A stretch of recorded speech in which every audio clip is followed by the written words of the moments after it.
మన దేశ అస్తిత్వానికి సంబంధించినటువంటి ఒక ప్రతీక వంటిది.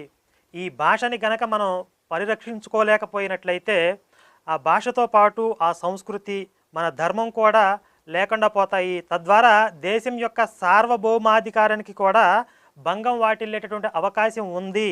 కాబట్టి ఇవన్నీ కూడా ఒకదానితో ఒకటి ముడిపడినటువంటి అంశాలు. భాష అనేది స్వతంత్రంగా విడిగా ఉండేటటువంటి అంశం కాదు అనే విషయాల్ని ఈరోజు సూర్యనారాయణమూర్తి గారి మాటల ద్వారా మనం తెలుసుకోవడం జరిగింది. కాబట్టి ఈ విధంగా ప్రజల్లో చైతన్యం రావాల్సినటువంటి అవసరం ఉంది. ప్రభుత్వాలు కానివ్వండి, లేకపోతే నాస్తికవాద ముసుగులో ఉన్నటువంటి ఇతర శక్తులు ఏవైనా కానీ భాష మీద దాడి చేస్తున్నాయి అంటే పరోక్షంగా అవి మన సంస్కృతి మీద, మన ధర్మం మీద దాడి చేస్తున్నట్లుగా భావించాలి. వాటిని ఎదుర్కోవటానికి, మన యొక్క అస్తిత్వాన్ని కాపాడుకోవటానికి అందరూ కూడా విధిగా ముందుకు రావాల్సినటువంటి అవసరం ఉంది అనే విషయాన్ని అందరూ గుర్తించవలసిందిగా మీ అందరికీ మరీ తెలియజేస్తూ ఈ వీడియోని ఇంతటితో